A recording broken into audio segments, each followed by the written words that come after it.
m.reck TV. You don't understand. This is a big thing to have you guys in the studio here. Thank you, K-Day, for reals, for reals. Alright, we're doing it. It's 935 K-Day Hip Hop back in the day. It's your girl Cece. I got Fabolous Jadakiss in the building. What's up? I am so excited to have you guys here. Like, I'm sitting here and I'm just staring at you guys. I'm like, I usually like read articles and see you on TV, but now you're actually here at K-Day. It's a blessing. Thank you so much. Thank you. Let's talk about your album, though. I'm excited. Freddy versus Jason? Yeah, well, we switched the title to Friday on Elm Street. We had a little legal complications with Freddy versus Jason. Just the movies, like, you know, they don't like you to use the same title. I feel it. So we had campaigned it kind of as Freddy versus Jason anyway. So now the actual album title is Friday on Elm Street.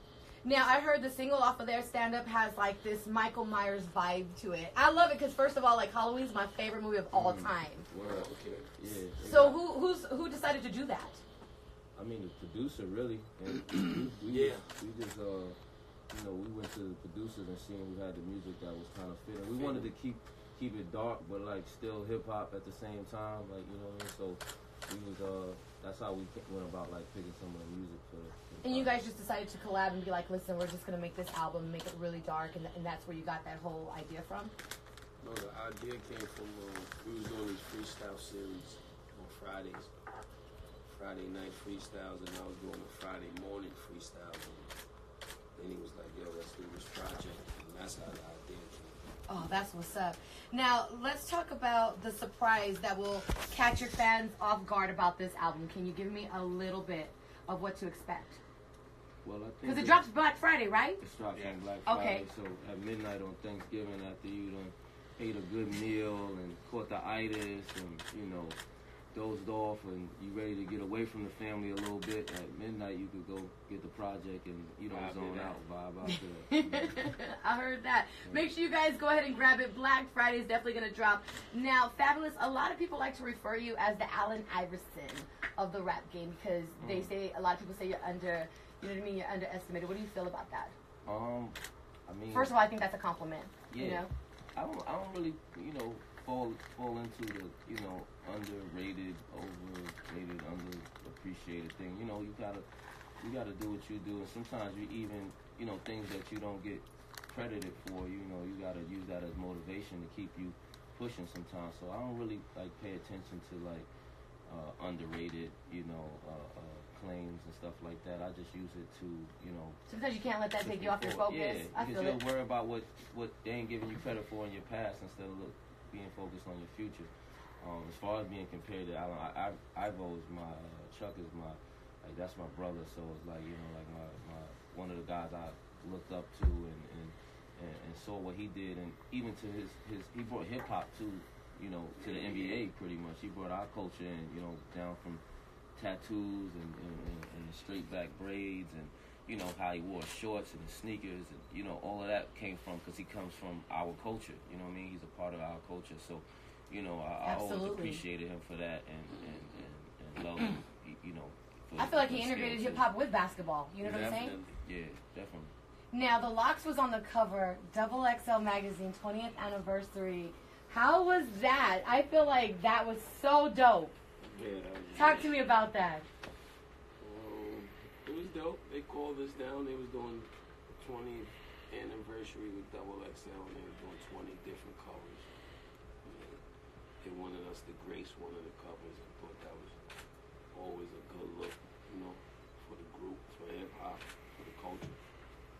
And also, do you guys have your Juices for Life store? Yeah, we got 4 of them, and a couple more about to open real soon. 2 in the Bronx, 1 in Brooklyn, 1 in Yonkers. Maybe 1 on the West Coast eventually. Definitely, we expanded. So tell me about Juices for Life, because I know that's something for the community, but I want LA to know about that.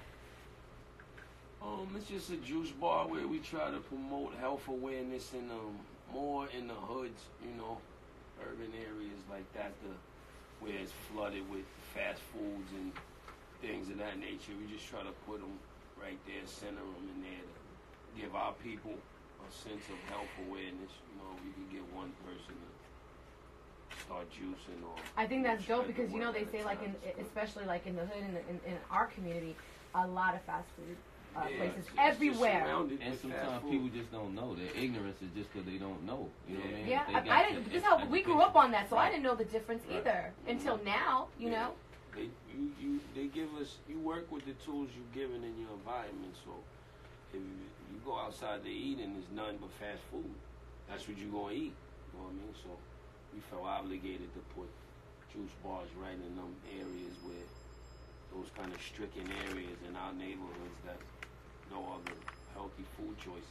No, I appreciate that, and I think you should. That's something you should bring to the West Coast. We need that too. You know what I mean? In our communities. Definitely. And also, let's talk about, especially being on the West Coast right now.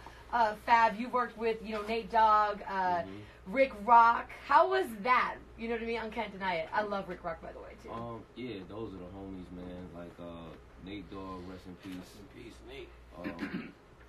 Nate was somebody like I had watched from like in the late '90s and mid '90s, doing a lot of the Death Row projects, and I always felt like he brought his vibe to, to music, to whatever kind of song it was. He brought in that Nate Dogg vibe. He brought in that melody.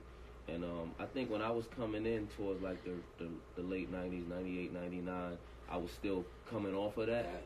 You know what I'm saying? So Right. at the same time, too, we had just went through a big East Coast West Coast beef where but it was dying out because it was the next generation was coming, and one of the things I wanted to do was collab with Nate Dogg because I had grew up listening to his music, and I knew that also, me being from New York and him being from LA, it will also kind of bridge the gap of what was going on beef-wise and make people see that we can now work together again.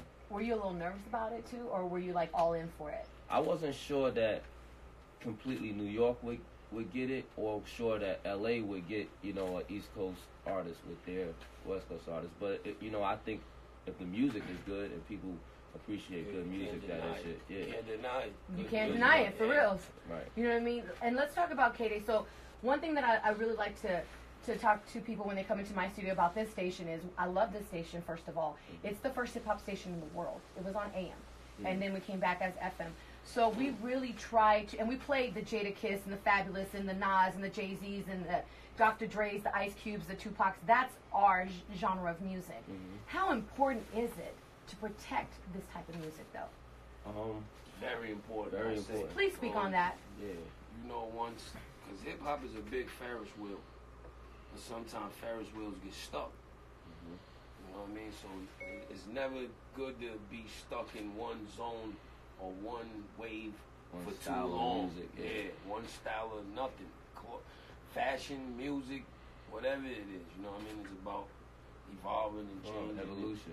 So once the wheel gets stuck, sometime you gotta hit the motors back cranking. And I think this, not even saying that it's stuck, but it's a sound that you turn on the radio, you're gonna hear a certain sound. I think this project is a good intermission of the sound that what I mean. So that's what I think this Friday on Elm Street will bring to the table for the culture. Yeah, for hip-hop. it comes in the same play as what K-Day does. You know what I'm saying? It gives you even a breath of fresh air, if you want to say, or just like a moment to remember what else is where things are today, where it even came from. You know what I'm saying? It's like.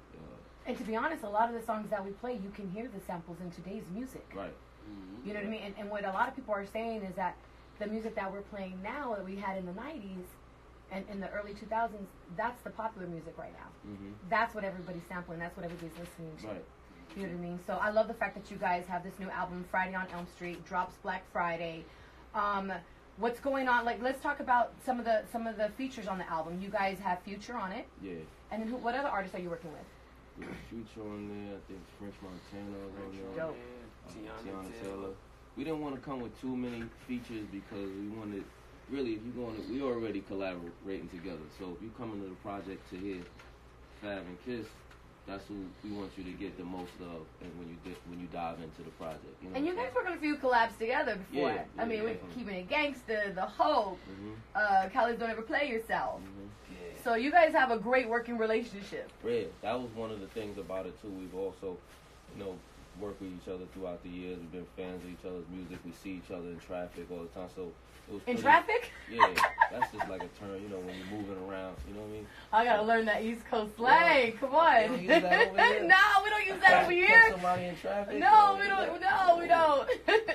Well, yeah, that's like kind of how we was, you know, even with we ain't together, we'll see each other in passing in traffic, and you know, like he said, we started doing the freestyles, and then I was like had this idea, like, well, people were so, it generated so much interest, just the freestyles alone, because it was like a nostalgic thing too. At the same time, people wasn't really doing that over, you know, the 90s beats and bringing that to, and dropping one every week, and people was like, you know, really excited about it. Right. So I was like, well, if they, you know, love that energy of us both doing that, like, let's try to now, since we was doing it for free, let's try to now do something with it. We can capitalize off it. You know what I'm saying? No, and people are really, everybody's anticipating this, so I'm excited about this. Now, let me ask you before you guys dip, your favorite West Coast artist. I'm curious to find out.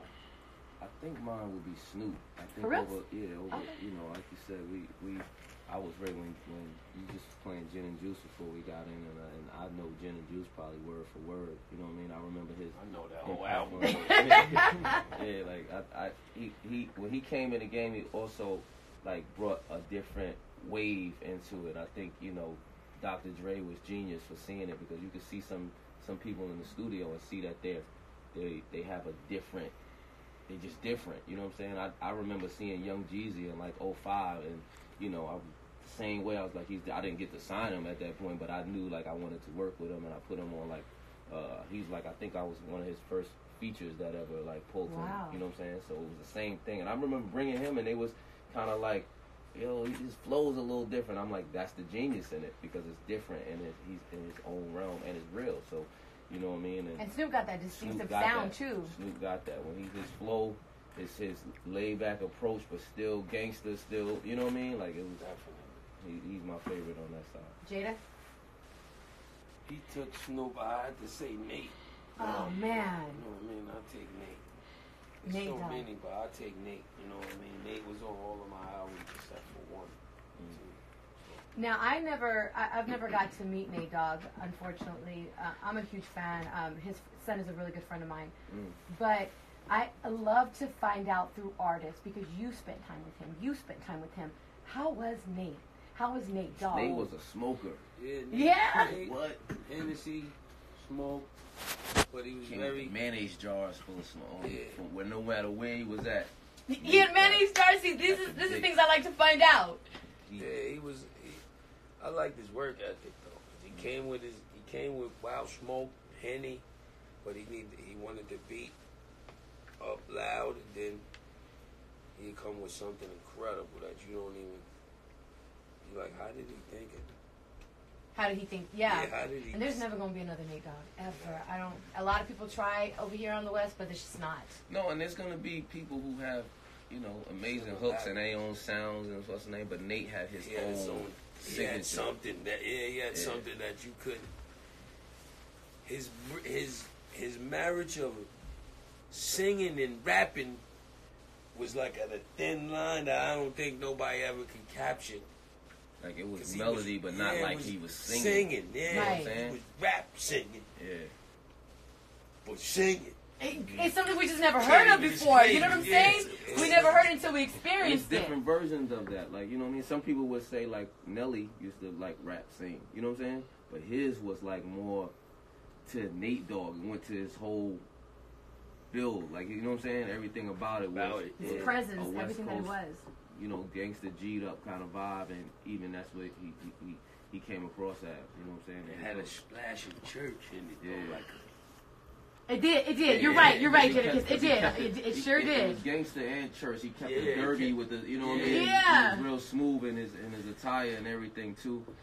Man, like Nate kept his smoke though. He was true to the West Coast with that. With his bottle of smoke, he ain't doing nothing unless he got his smoke. Man, I appreciate your words, because I actually like lived through it through your guys' experience. You know what I mean? When you don't get to meet somebody and somebody else, and you want to find out like how were they cool? What was that? I can only imagine.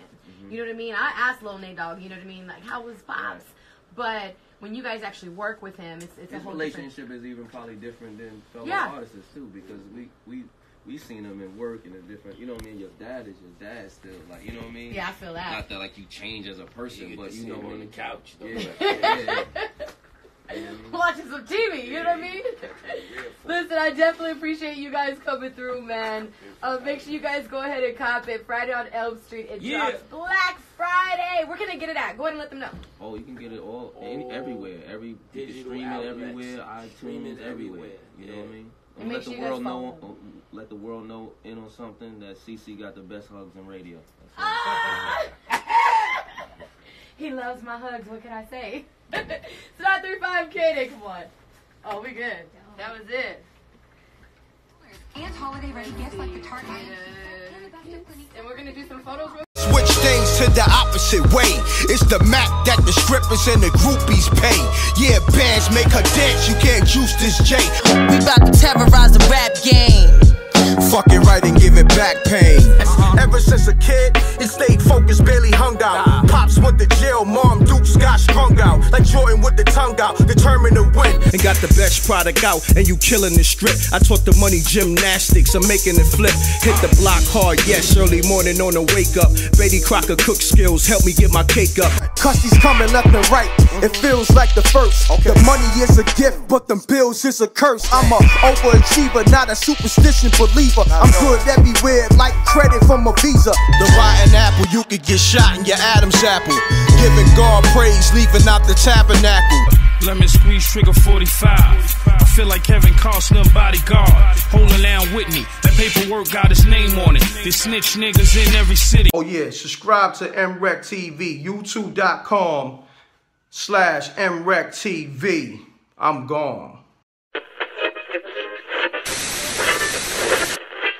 m.reck TV.